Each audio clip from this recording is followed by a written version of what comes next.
So magandang araw sa inyo guys. For today's video guys is gagawa tayo ng content about sa combined gas law. So if hindi niyo po na-tackle yung mga previous lesson na to guys about sa tatlong law which is Boyle's law, Charles law, and Gay-Lussac law. So kindly please check the playlist section guys para po makarecall kayo and makahabol sa mga previous lessons about basics ng combined gas law. So to proceed guys, we have question number 1. A gas has an initial pressure of 1.5 atmospheric pressure. A volume of 3.0 liters and a temperature of 300 kelvins. If the volume changes to 4.0 liters and the temperature changes to 350 kelvins, what is the final pressure of the gas? So, bago tayo magsimula guys, alamin muna natin yung mga variables niya and yung mga values niya. So, to proceed guys, balik tayo sa question. A gas an initial pressure of 1.5 atmospheric pressure. So, yung ganyan guys is, yan po yung initial pressure natin which is 1.5. So, lagay natin dito 1.5 atmospheric pressure. So, proceed tayo. A volume of 3.0 liters. So, yan po yung initial volume natin guys. 3.0 liters. And a temperature of 300 kelvins. So, yan po yung initial temperature natin. 300 K or kelvins. If the volume changes to 4.0, so yan po yung V2 natin guys. 4.0 liters. And the temperature changes to 350 kelvins. So yan po yung final temperature natin. So since meron na po tayong given na mga variables and yung mga values niya, so yung susunod natin gagawin is i-rearrange natin yung formula niya para ma-solve po natin. So, copy natin yung formula guys na which is P1, copy muna natin, times V1 over T2 equals, T1 pala guys sorry. P2 times V2 over T2.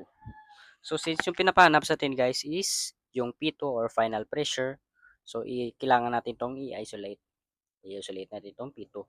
So, para ma-isolate natin guys, yung unang gagawin natin is i-multiply natin both sides by T2 para ma-eliminate to guys, yung T2 or final temperature.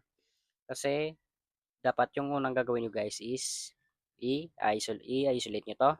And then, dapat yung una yung alisin is nasa denominator bago kayo mag-proceed sa numerator. So, i-multiply natin both sides by T2 sa numerator. So, maka-cancel to guys.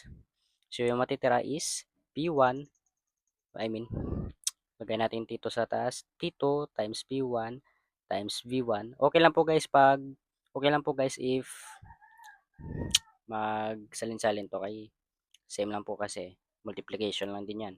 So, equals T1 natin lagay natin sa baba. So, we have yung matitira is P2 times V2. So, para ma-isolate natin tong P2 guys is divide natin siya both sides by V2 para makancel out tong V2. So, divide both sides by V2 sa denominator times V2. So, cancel. Yung matitira is,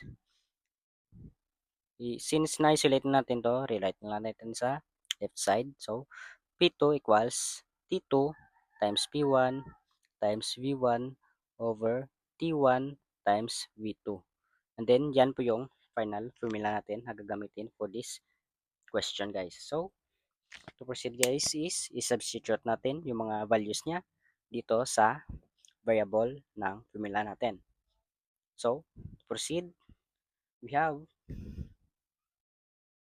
P2, copy natin yung P2, equals, yung T2 natin is ito, 350 times P1, yung P1 natin is ito, 1.5 times, and then we have V1, ito, 3.0, lagay natin yan. So, proceed tayo sa T1, yung T1 natin is 300 times, yung V2 natin is 4.0. Ito po yung V2 guys. So, calculate natin guys. Erase ko na to guys Calculate natin using a calculator guys kasi malaki-laki yata to.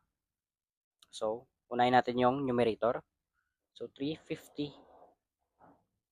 So, we have 350 times 1.5 times 3.0. So, yung malalabas is 1,575. So, yung gagawin natin guys is, sulat natin, P2 equals 1,575 over 300 times 4.0. 300. Yan. So, sunod nating multiply is sa baba, which is 300 times 4.0. So, 300 times 4.0. So, yung lalabas is 1,200. So, copy natin. P2 equals 1,575 over 1,200. So, yung gagawin natin guys is, i-divide natin siya sa, yung numerator, i-divide natin sa denominator. So, alisin ko na to. So, balik tayo sa calculator guys. 1,575, divide natin siya 1,200. So, yung lalabas is ito. So, yung final pressure natin guys is 1,000. Final pressure natin guys is 1.3125 or